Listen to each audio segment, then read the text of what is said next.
Welcome to Coaching in Session. where limits end and growth begins. Hosted by Michael Rearden.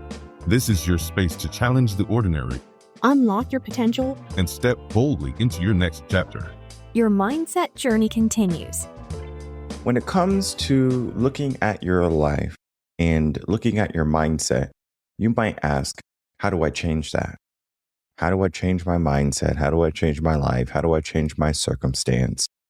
The question can't be asked enough, especially in our world today. With all of the news and all of the war and all of the mayhem and all of the drama and all the uncertainty, it can be difficult for the mind to want to change to something positive. Rather, it's just to stay exactly where it is. But the thing about mindset is that, or life even, is that it's not generally an instant fix. Now, what I can say for trauma can instantly change your life, but typically not for the better.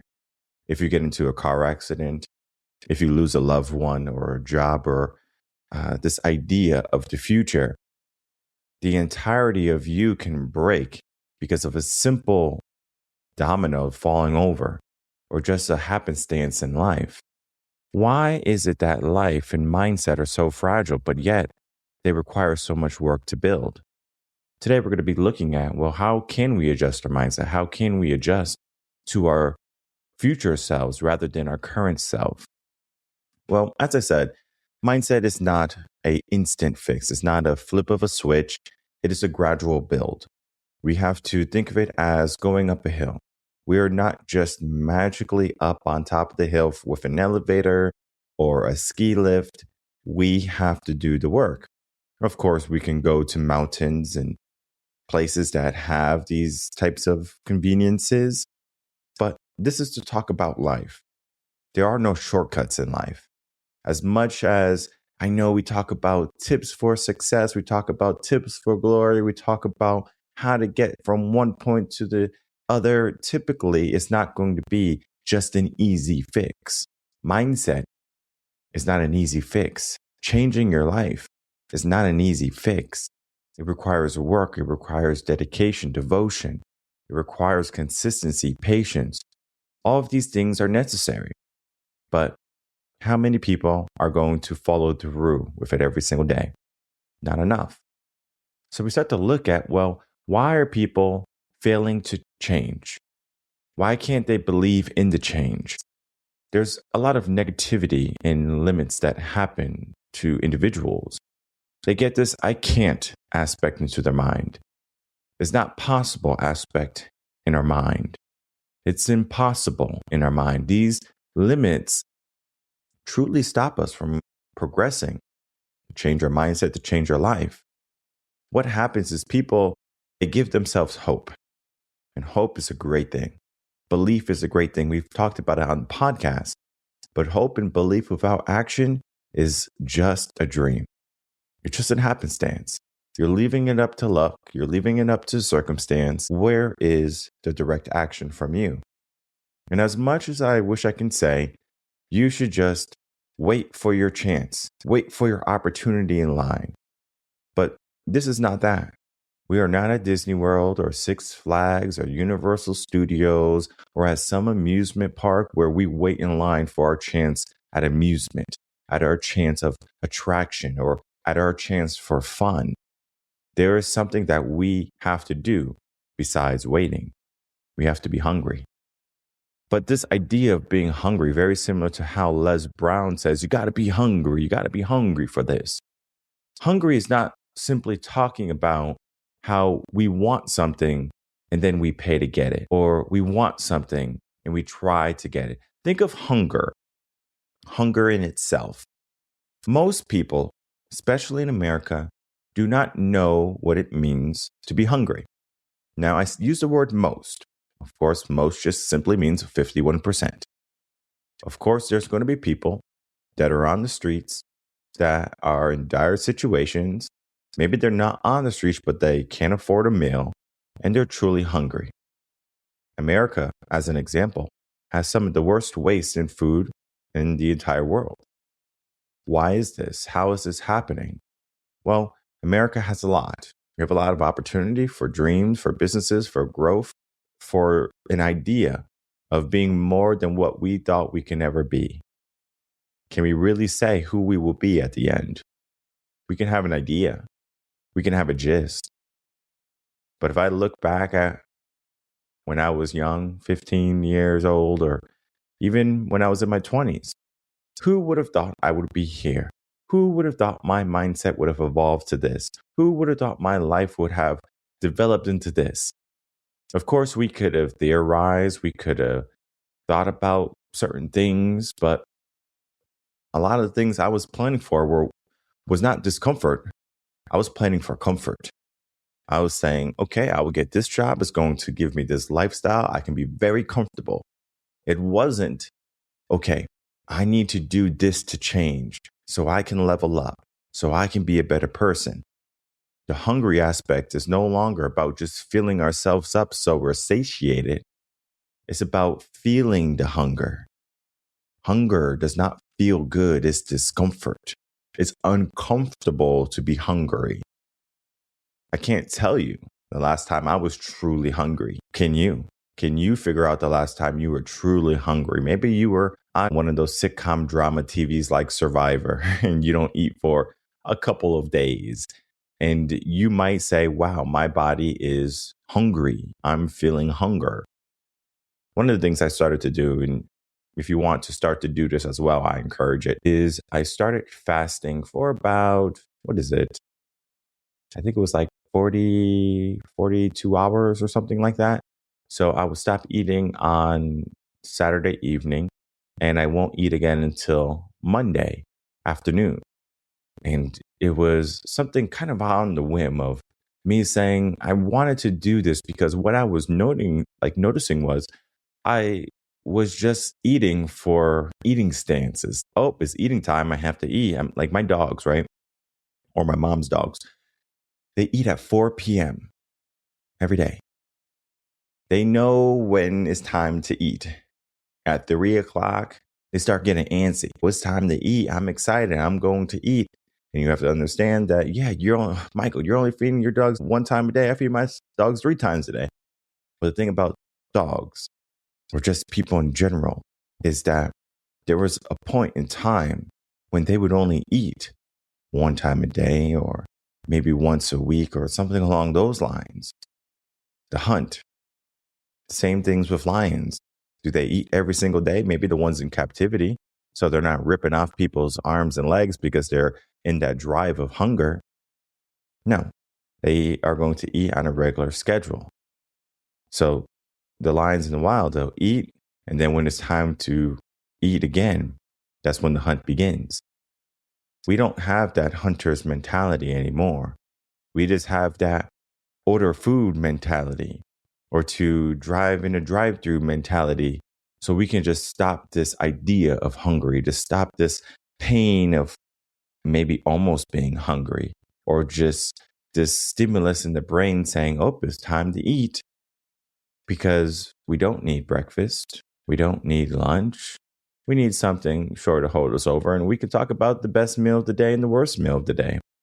But for most people, they overeat, especially in America. We eat too much.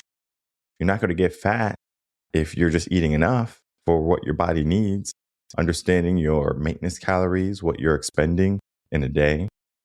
Most people, they don't even know what they need for themselves, but yet they dream for everything that they want. What do you need for yourself? What do you need for your life or for your mindset? This idea is going to lead to many different things. You can get a mindset coach, you can get a gym membership, a trainer, and you can start. A lot of people start. I'm not saying that people don't start. I'm saying they don't finish. They'll get all of these personal development books, all of these gurus, watch all of these reels and shorts and videos, and all of this is an attempt to change your life. And you have to ask yourself, Michael, would you rather someone who attempts to change or someone who just chooses not to change themselves? Well, this is the dilemma. There's a conundrum there because the person who attempts to change themselves and fails, they have a more difficult time to get over that hump because now they have to go through failure again. And failure does not feel good. So it's an obstacle, it's a limit. It's something that that person has to get over. And unless they have a strong mindset, failure can be the stopping point. So can it be easier to change someone who didn't even think change was possible or who hasn't even started? Yes, especially if they get the proper guidance, because you're showing them what is possible. Think of it this way. A young child does not know the limits of the world yet, but an adult does. A young child, you can ask for the impossible, and they will do whatever it is they have to do to make it possible. You have to ask, what's the difference between them doing it and the parent or the grandparent or the adult not doing it? And it's because of the real world experience. If I ask a child to do something, it's, especially if I'm in a coach position, it's going to be, okay, let's do this. Now, of course, there's going to be that natural brain response saying, I can't do this. Because I can't do this is because I know, my brain knows, is that there's going to be a level of discomfort there. So I'm going to have to be uncomfortable to make this happen. So I can't do this. I don't want to do this. But we don't say, I don't want to do this. We just say, I can't do this, that this is not possible. We do not want to put the energy into something where we can fail, or into the energy of something where we might not truly want it. We kind of want it. Well, we have to understand that the environment that we're currently in is going to be one of the moving points to if a person is going to excel or they're going to just become status quo stagnant. Think of it this way. You put your child into a sports camp. They're going to get better typically because they see all these kids around them and they have this mind of being flexible. The limits are not there yet. Even adults, if you bring an adult into a workshop camp or a retreat, typically the environment is enough to help them change drastically. That's why people who go on retreats love the retreats typically, and they go back for more. It's because they realize how powerful change occurs during those few days or a week or a month, whatever the retreat length is.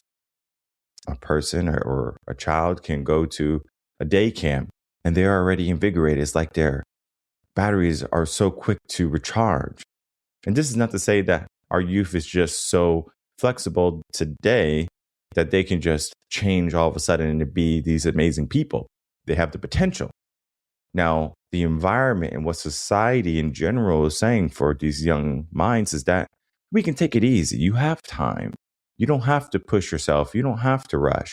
You can just be comfortable in your homes, in your AC, in your pools, in your schools, whatever it be. You don't have to challenge yourself. And this is where the weak mindsets start to occur. And this is where parents come to me and people come to me. Why do I have a weak mindset? Why do my children have weak mindsets? Why is the world in a weak mindset state? And it comes down to they do not have people that are pushing them past their comfort zones. They're not pushing into the discomfort. So how can we push into the discomfort more readily? Do we have to get trainers and coaches? Do we have to do the things that we don't want to do more than the things that we want to do? Well, it depends. It depends on who you are as a person. What have you been doing? Because if you're a person who shows up financially, career-wise, maybe it's not about career where your mindset may need adjustment. Maybe you're looking at family to be a better parent or a better brother or a sister, or you're looking at community, creating that third community that everybody needs. We all need 3 communities. And if you don't know that, then you're going to find yourself in the environment of mindset not changing. Now, the community is going to be different. It doesn't have to be what communities of the past were. Think of churches, think of sports camps, think of extracurricular activities that's additional to whatever environment you're in. So think of your current environment. It's going to be your home environment and your work environment. Okay. So your communities are going to be your coworkers and your family. Now we look at third communities. Most people don't have them.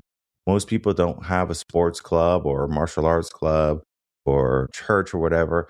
These third communities can be great, but a third community does not have to mean that you're getting a community of people that you meet up with every single day. A lot of people are now going to virtual communities. They're going to groups on X or on Facebook, and we're saying that this is part of my community now, where I'm in a group of like-minded individuals, which is a great thing if everyone is on the same page for growth. If we're in a fixed mindset community, it could be very challenging. Now, in these communities, we have to look at now the technology base to it, separation from the human base to it, because now there's a screen or technology separating us from the true connection. Now, we can do the work, very similar to how we can find a community in an author, in a book. We can just say we created a bond, an establishment. What happens in these third communities can be a great thing if used correctly. But most people are using them incorrectly. Most people are just using their third communities or trying to create their communities, even if they have one or don't have one, is just to make it another place to be comfortable. Your third community should make you feel uncomfortable. Your third community should challenge you, whether it be faith-based, religion-based, whether it be skill-based, knowledge-based, whatever it be, they should challenge you. And if you do not have a third community that challenges you, that questions your motives and what you do, then you do not have a third community. You have another weight on your mind. And it's going to be difficult for your mindset to change and to adjust. What would happen if we said, I'm going to change my environment, I'm going to change everything? Well, there's a lot of things that are going to happen. One of the first things is that you're going to look at yourself as the final piece. You're going to think of the tippy top. When is the pyramid done? Is the pyramid done when all the blocks on the exterior are complete, or when the tombs on the inside are complete? Because we can look at the framing of a home and say, wow, look at that house. It looks so beautiful. And we go inside and it's completely gutted.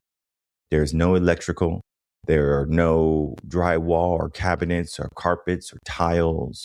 There's no furniture. There's a lot of things that can happen still. What happens in life is many people, they put up the foundation, the framework, and they leave it as is. But yet there's a lot of desire inside to remodel, to establish, to enhance. That's our mindset. That's our body. That's our life. We want better for ourselves typically. But most people, they don't give them the mindset to do that. What does that mindset look like? One of the best ways I have found to truly enhance someone's mindset is to change who they think they are. Who do you believe you are today? This is a question to you. Who do you believe who you are today? What is your answer? Do you believe that you're someone who's capable? Do you believe you're someone who can change your circumstance? Do you believe that you can do it by yourself? Do you believe that you always need help? Do you believe that you're stuck?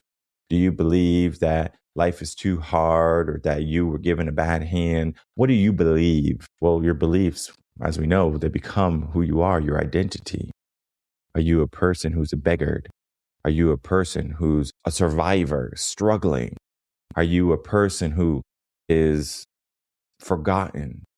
Are you a person who's just a B-list celebrity or a B-list player or a bench warmer? I don't know who you are, but do you? You should do the work to figure out who you are.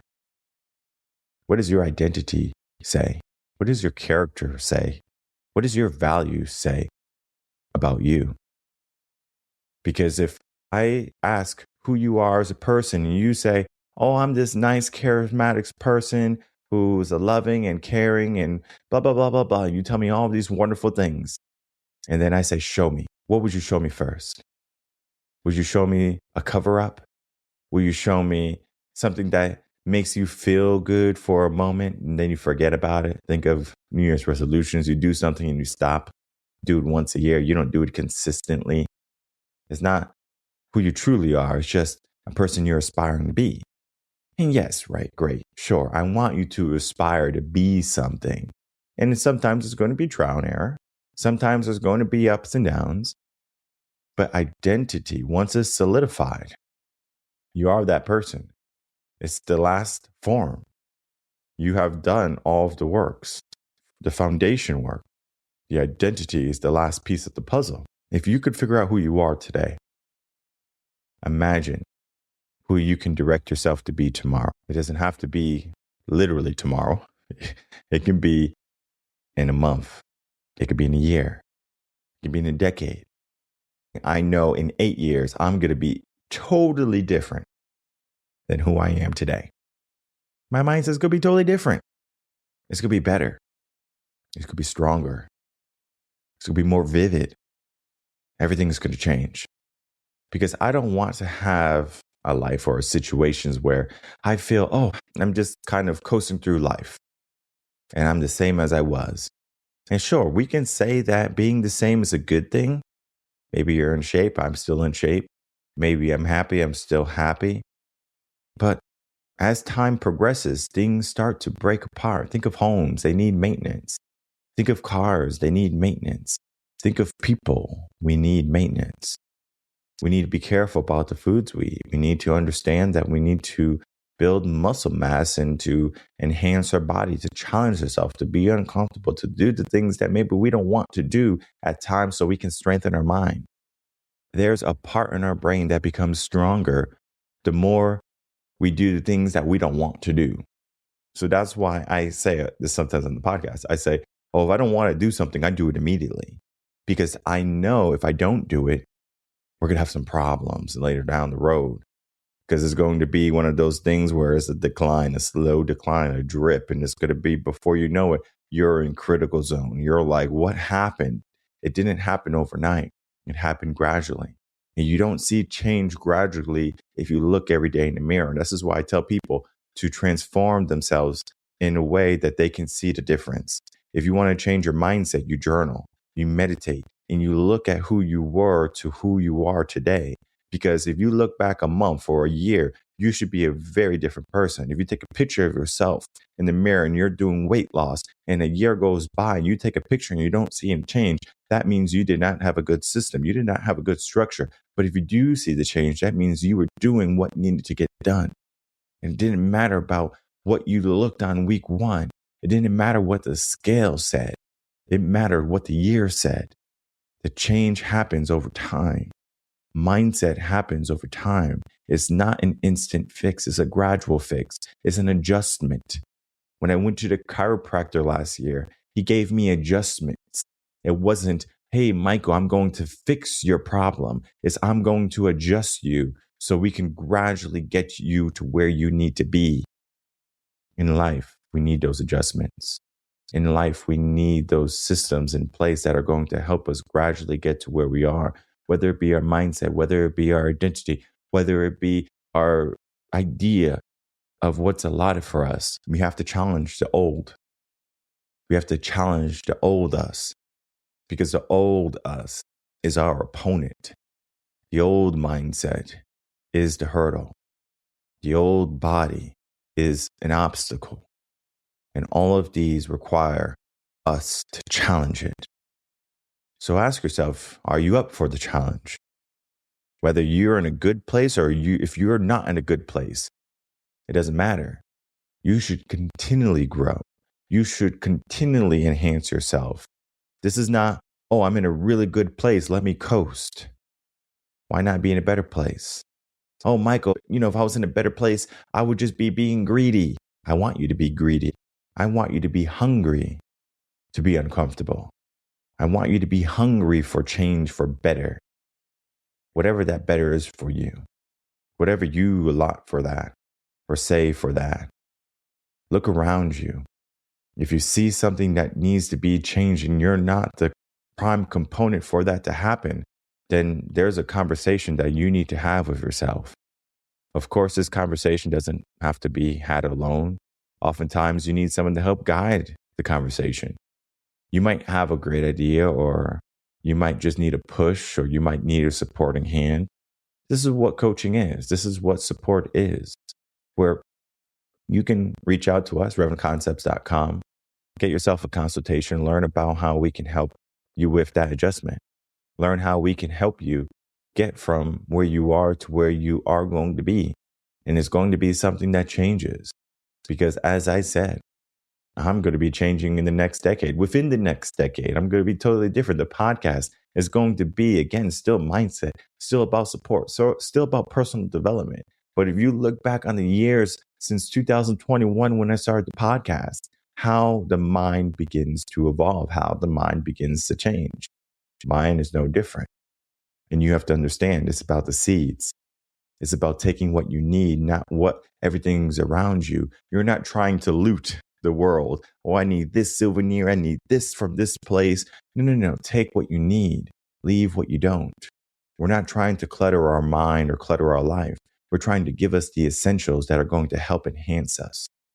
So if you're looking for that enhancement, if you're looking for that change, wait no longer. Give yourself the mindset for change, the body for change. This idea can be foreign to individuals that have been coasting or stagnant. But for the majority of people, we have to choose something new. Choose the better. When a new phone comes out, for example, you have a great working phone already, but marketing, the environment, people, everyone, society, they're saying you have to get this phone. And guess what you do? You get the phone. And the phone does the same exact thing, maybe just a little bit better. And yeah, sure, right? We can say it a little bit better. It can be construed to our mindset or to our life. We're a little bit better, right? But what truly happened there wasn't that we were coerced to be truly better. We were enhanced to be more materialistic.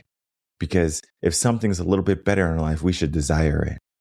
So we want the new items, the new gadgets, but we don't look on the inside. We don't look on the mindset. We don't look at the new careers. We don't look at the new transitions in our family. We don't look at the new transitions in our relationships or whatever it be. We don't look at the small changes there, but in the world around us, the superficial, the things that don't matter much, we'll give the most attention to. So refocus our mind, to refocus ourselves is truly going to make a huge impact and a huge difference to everything. So in closing, I want you to take away what is currently happening in your life. Do you need a new mindset? Do you need a new body? Do you need a new career? Do you need to create a community that's going to be more helpful rather than just allowing you to be comfortable? We have to find the discomfort.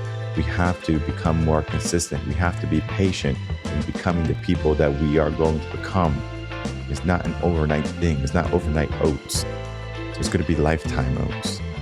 Figure out what you need to sow in your lifetime and then begin to plant the seeds that are not only going to change your mindset or your life, but the entire world.